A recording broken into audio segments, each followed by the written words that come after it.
Bom, dando continuidade ao capítulo 4 sobre as obras simbólicas de Recife e região metropolitana, do nosso livro Brutalismo em Pernambuco, Guia da Arquitetura nas Décadas Ausentes, 1960, 1985, eu vou trazer aqui um pouco sobre alguns edifícios simbólicos da nossa cidade. O antigo edifício da IBM, certo? Que hoje funciona como o atual Tribunal Regional Eleitoral de Pernambuco. O projeto original, nos anos 70, foi de autoria de Jerônimo Cunha Lima e Carlos Pontual, que, na época, se associaram para fazer essa obra. O prédio foi descaracterizado, certo? Mas ele se encontra ativo. Gente, a dimensão histórica desse prédio é muito interessante, certo? Eu consultei uma dissertação de mestrado de um aluno da UFPE, o Eric Silva, tá? Que estudou a obra de Jerônimo e Pontual. E eu soube, né, que esse projeto ele foi todo feito na língua inglesa. Porque a IBM é uma multinacional, é ainda uma multinacional norte-americana, e ele exigiu no concurso que todas as pranchas fossem em inglês, porque quem analisavam eram técnicos ingleses. Então, os cortes, planta baixa, fachada, detalhes, é tudo em inglês, certo? O Jerônimo e o Carlos Pontual, certo? Sempre foram muito competentes, como alunos e jovens arquitetos naquela época, se uniram, fundaram o escritório e participaram do concurso e ganharam o primeiro lugar dessa obra. A obra, gente, ela tem uma certa relação, eu vou dizer para vocês, com o partido do Bandep, do Bossói. Porque ela é um cubo, certo? Todo em concreto, armado e aparente. E o detalhe que era interessante é porque na cobertura tinha um chanfro, certo? Que criava uma saliência nessa cobertura. Esse volume, tá certo? Tinha uma planta bastante modulada, certo? Bastante limpa, mas era um volume muito austero, muito forte, bem brutalista mesmo, né? E como eu disse, a arquitetura como símbolo de poder, né? Da força da IBM, porque a IBM, naquela época, que estava começando a computação gráfica, ela era produtora de computadores. E vocês imaginem que a sede dela era em Recife. Olha só como Pernambuco, né, e Recife é vinculada a essa questão tecnológica, e até hoje, né? Então, a IBM vem para o Brasil, bota a sede em Recife, tá? E funciona nesse prédio durante anos. O edifício, os arquitetos projetam um edifício bastante racional, modulado, claro, com uma nítida influência da modernidade, mas todo em concreto aparente, né? Todo com a linguagem dessa nova sensibilidade que a gente chama brutalismo, tá certo? Ele fica localizado numa esquina, num platô elevado para proteger das enchentes, porque em frente a ele tem o canal, certo? Mas o que eu sinto muito dizer para vocês é que, apesar desse arrojo arquitetônico, dessa proposta tão marcante durante décadas na cidade, quando teve a reutilização, quando a IBM fecha esse edifício, né, para otimizar custos, e ele passa depois, ele é adquirido para ser sede do Tribunal Regional Eleitoral, as pessoas que fizeram a intervenção no prédio descaracterizaram a materialidade. Revestiram com granito, botaram cerâmica, construíram um edifício, fizeram uma intervenção sem considerar os atributos brutalistas da obra, o que foi uma pena, Porque quando a gente compara uma foto antiga, né, dos anos 70, daquela obra, você vê, né, tipo, parece um bunker brutalista, né? Aquele volume marcante, brutalista em concreto, gigantesco. E hoje a gente vê um edifício todo revestido com granito cinza, com os volumes, esse volume anexo com pastilha colorida, que descaracteriza completamente essa materialidade do brutalismo. Ele não tem proteção legal, certo? Sinceramente, eu não posso dizer que ele está bem conservado. Sim, ele funciona adequadamente e tudo mais, mas perdeu os atributos da arquitetura brutalista, tá certo?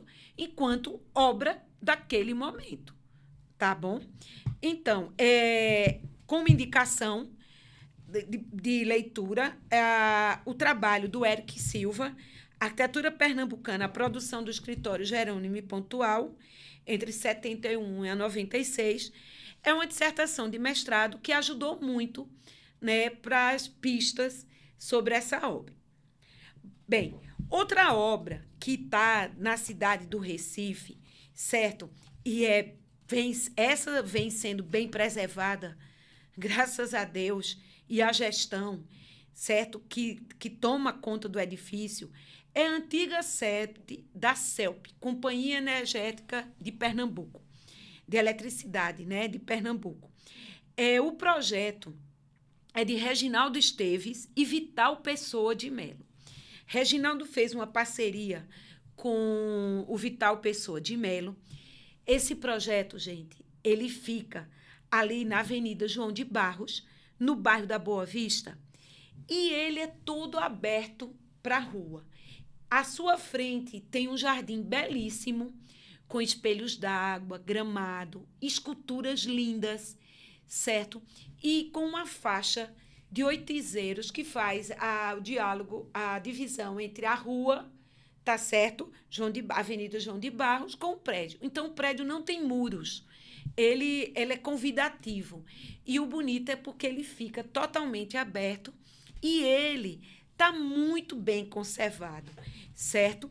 É um exemplar que eu acho assim, um dos mais significativos, porque foi respeitada a sua arquitetura, os seus atributos são mantidos.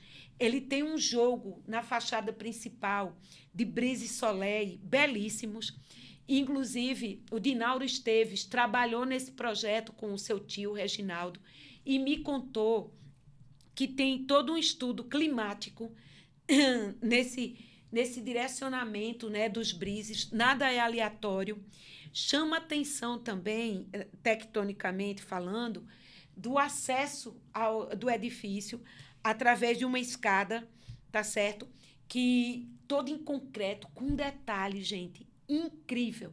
Os encaixes das peças de concreto, né, do corrimão, o detalhe dos degraus, certo?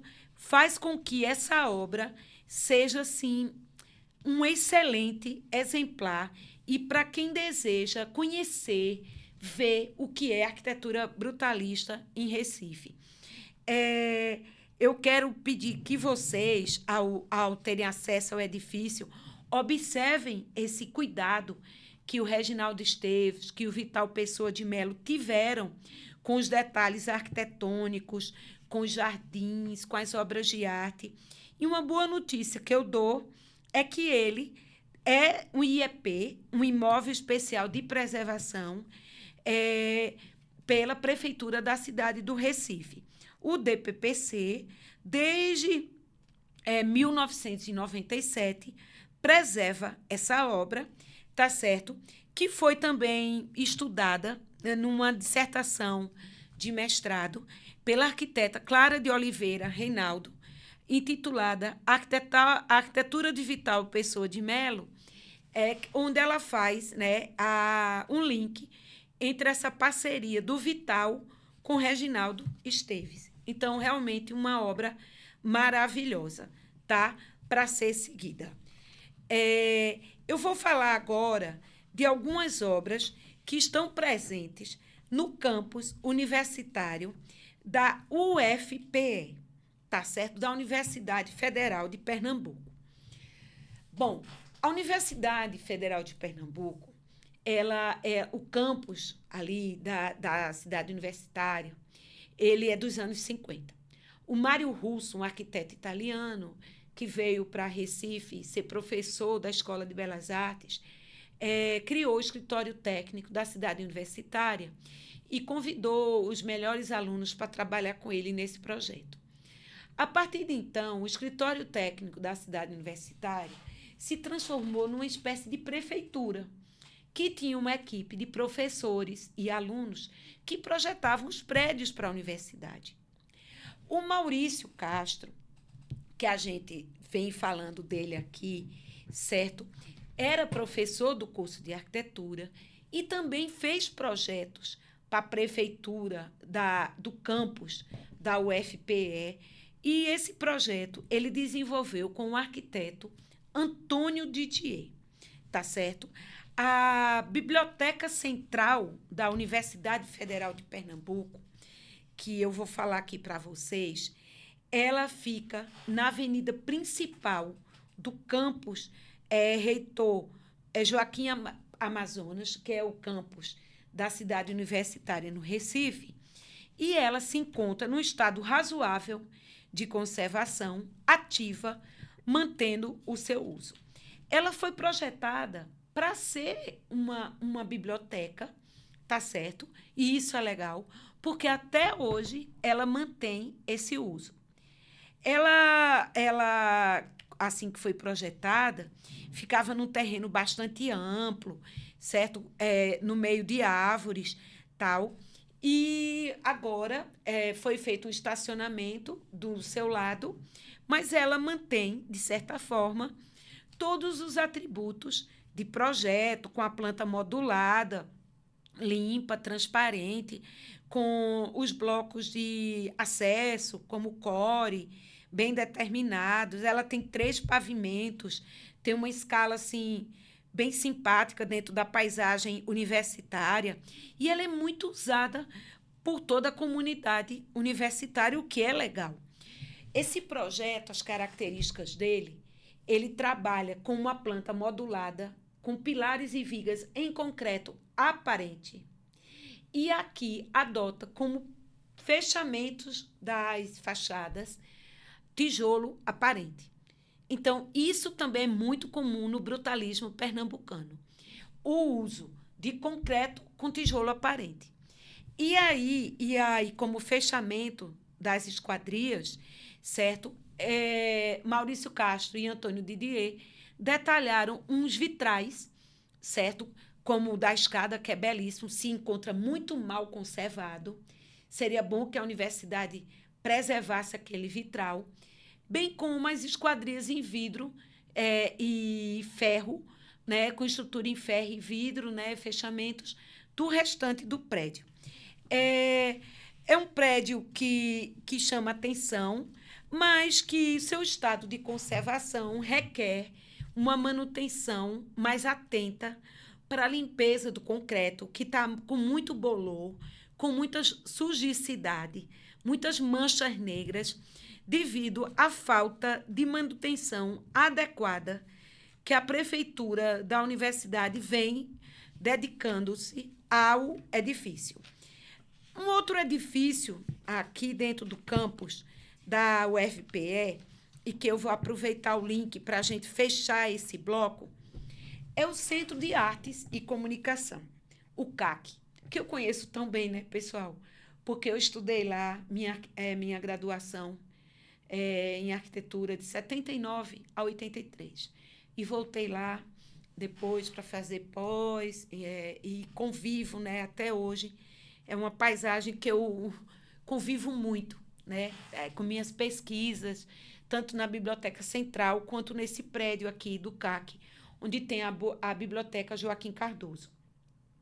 Nesse prédio, o projeto é de autoria, mais uma vez, de Reginaldo Esteves. Olha como eu estou falando de Reginaldo Esteves e Maurício Castro, enfim.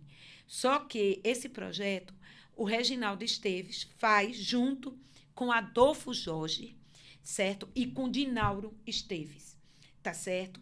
Ele fica ao fundo da avenida principal, quando você acessa o campus da cidade universitária, ali perto do Engenho do Meio, na Várzea, tá? E é um prédio totalmente brutalista. Agora, ele foi projetado por essa equipe, né, de 1973 a 1975, quando foi fundado, tá certo? Possui uma área enorme, chama atenção nele a parte interna da planta, porque é uma planta tal como a Refesa, e inclusive o Cantalice comenta essas questões, né, da forma da planta, porque não é mais uma planta moderna, linear, pavilionar, mas é uma planta tipo em um O quadrado, com pátios, certo? Com passarelas que interligam e que a gente vê essa solução na Refesa, vê na Chesf e vê aqui no Centro de Artes. O espaço interno de planta baixa, de pátios, foi mantido. Qual é o problema do Centro de Artes hoje? O problema é que as soluções de brises soleres que tinham algumas fachadas foram arrancadas, foram descaracterizadas. Numa gestão que houve no Centro de Artes, mandaram arrancar os brises no lugar de conservá-los e colocaram vários ar-condicionados horrorosos em caixas, certo? Sem um pingo de preocupação com a volumetria. As salas que não tinham sido projetadas para ar-condicionado receberam splits e colocaram os condensadores todo na fachada principal do edifício, criando danos, assim, bem complicados à conservação dessa obra. Me desculpa a crítica, certo? Mas como é que pode um centro de artes, onde tem um curso de arquitetura e urbanismo, de uma universidade tão antiga como a Federal de Pernambuco, deixar a sua sede tão descaracterizada desse jeito? Uma casa de arquitetos, de professores, de mestres, de doutores, deixar isso acontecer? Eu acho isso um absurdo. Porque eu acho que a própria prefeitura, junto com os alunos, os docentes, deviam fazer um movimento e pedir que mas respeito à preservação dessa obra tão simbólica. Porque a nossa casa, eu estudei nesse edifício 5 anos e me dói muito ir lá e ver essas fachadas, esses volumes tão descaracterizados. Eu acho que os jardins internos, as obras de arte escondida, como a escultura, a fachada principal, o acesso principal foi fechado, abriram para outro lado. Então, assim, eu acredito, certo, que ao fazer essas análises, analisar esses projetos, as suas soluções projetuais e construtivas, a gente acha inadmissível que coisas como tem acontecido no Centro de Artes ocorram. Precisa se contemporaneizar, precisa se pôr ar-condicionado pelas mudanças climáticas? Sim, mas existem shafts e existem projetos de intervenção no patrimônio, de distinguibilidade, reversibilidade, intervenção mínima, que devem ser preservados, levados em conta, e não tratar o prédio como se fosse uma reforma, colocando esses elementos parasitários, descaracterizando uma obra de grande importância, como é o Centro de Artes e Comunicação. Eu taco o pau, né?